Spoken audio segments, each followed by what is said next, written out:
Hey everybody, what's up? You know, you see I'm outside here on this Tuesday, the 11th of March. Well, not the 11th, is it the 11th? Yeah. No, is it? Well, I don't. I think it's the 11th. No, it's the 12th. It's the 12th. It's 12th, 13th. I'm an idiot. Yeah, I know some of you would take that into context. This was true. But anyway, the question down here pretty much says it.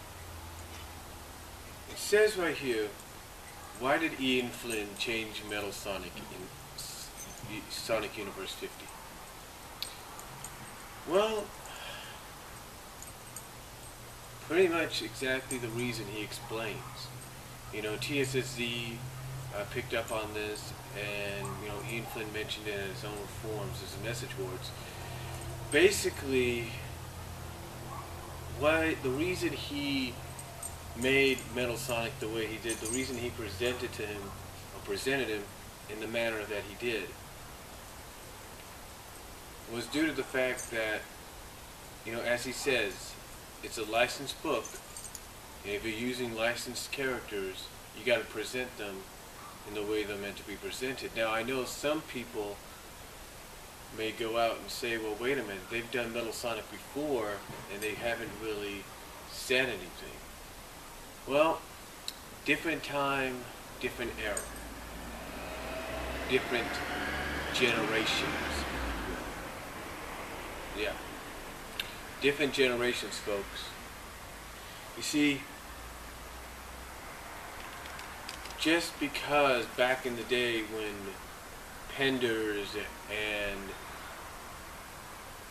you know, Gallagher and whoever else, Scott Shaw and whoever else worked on the book, Bowlers, when back in the day when they wrote, well, not back in the day, but back, well, it kind of sounds ancient, doesn't it? But back when they were writing for the book, essentially, you know, everything they did was okay.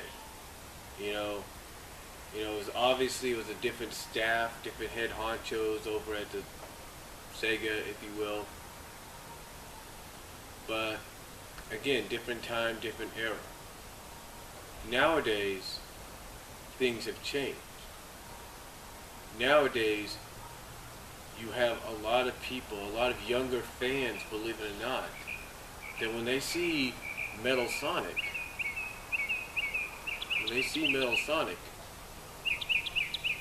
you know, they see a soulless, uncaring character. That's what they see.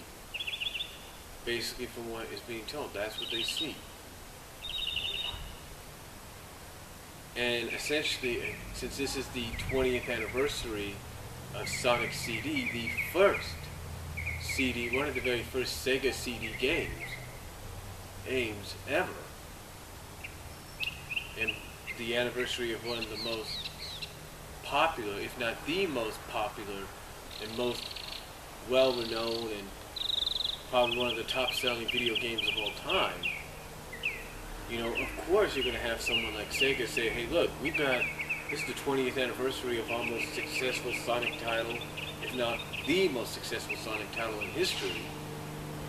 How do we celebrate it? They probably look back and they say, you know what, back then, the Metal Sonic was a soulless, very soulless being. He had not a care in the world. He didn't care about who he hurt. He didn't care about who he didn't care about who he hurt or what he did. So,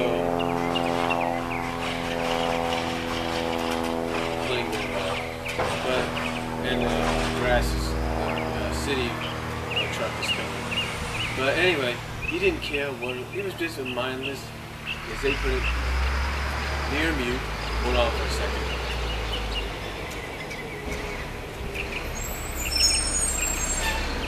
But basically a near mute.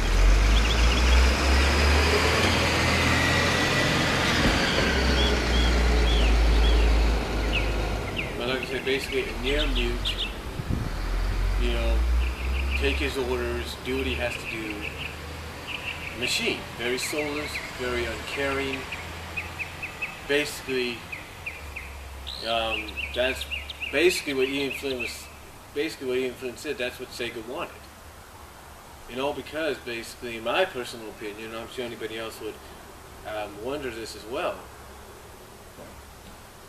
Basically because it's the 20th anniversary of, probably as many people touted it, one of the, if not the most successful and best-selling Sonic game of all time. I know some people might argue and say, well, Sonic Adventure 2 was in that category. Yes, it was. But this one obviously is the top one because of the way it's presented, the way it's made. Now,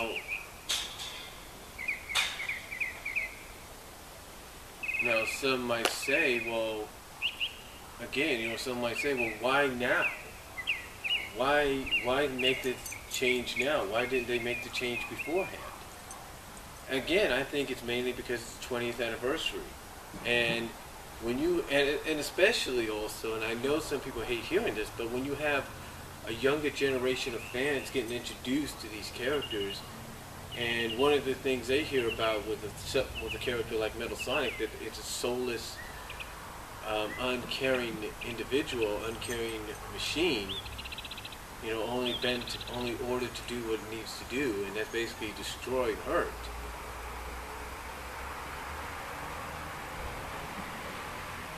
Then yeah, you're going to get people.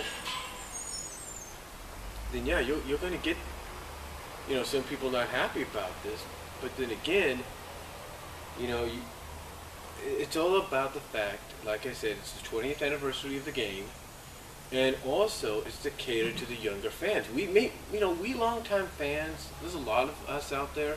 Some of us may not like the idea that Sega's doing this, but we have no choice. We have no say in the matter, unless we do what one person wants to do, and that's create a petition and basically get maybe Sega or somebody to say, hey, look, okay, we hear you, but what do you want us to do, kind of deal. Something like that. But again, the reason why Metal Sonic was portrayed the way he was in Universe was basically because of the fact that they wanted him to be as he was in the CD game. Because it's the 20th anniversary, and that's also how the newer generation is introduced to him in some of the newer games. The fact that he is a soulless, heartless machine. And that's it. I know some people don't like hearing that, but what are you going to do? What are you going to do?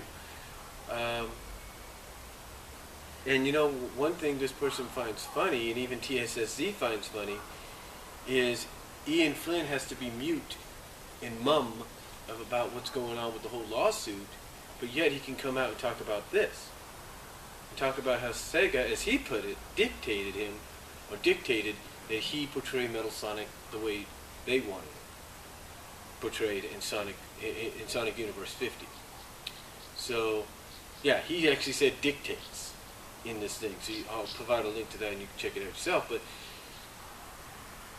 it kind of baffles people that he can't say as much as he did here about the lawsuit. So take that for what it's worth. But anyway, to answer the question, why Metal Sonic was portrayed the way he was, well, basically there's your answer. It's because Sega wanted him portrayed the way he was in the games originally 20 years ago, and also because that's how the newer fans are, in my opinion, seeing him.